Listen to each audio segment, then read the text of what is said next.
Good morning everyone. Ito po yung bulaklak ng luter natin. Ayan po ang bulaklak na yan.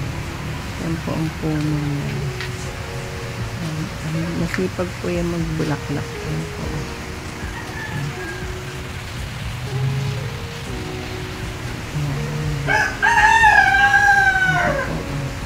Maamoy.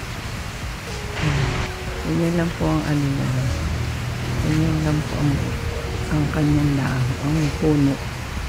Ganyan lang po yung kalaki. Ito po ang tuturo ko. Ito po ang kanyang puno.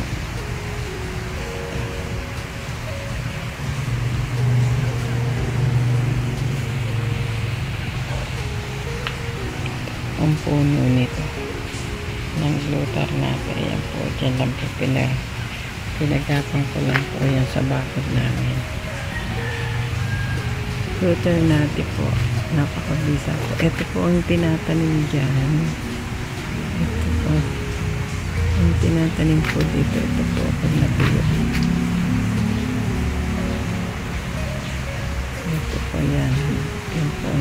Pag hindi po nakuha ang bulaklak, magiging ganyan po. Yan po yung tinatanim.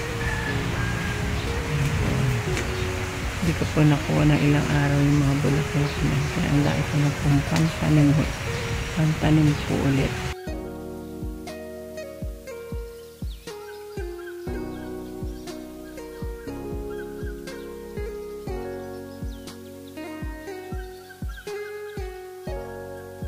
Po to sa salad.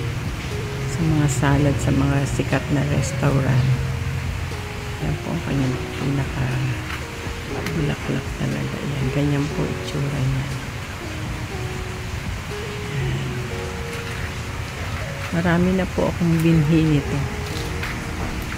Marami na po akong nagsabog na ulit po ako dito sa may bakod namin. Makulimlim na umaga everyone. Umaambo na naman. Ito po yung mga puno ng saging namin. Naman po yung puno ng kakao. May harapan po namin yan.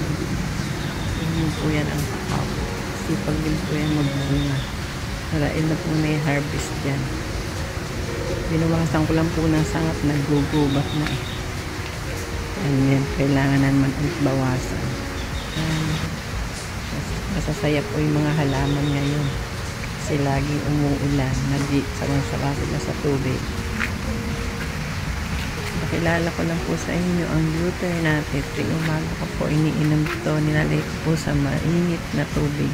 Kailangan po ang tubig na lalagay nyo bagong kulo para lumabas po yung kulay niya. Ayan po.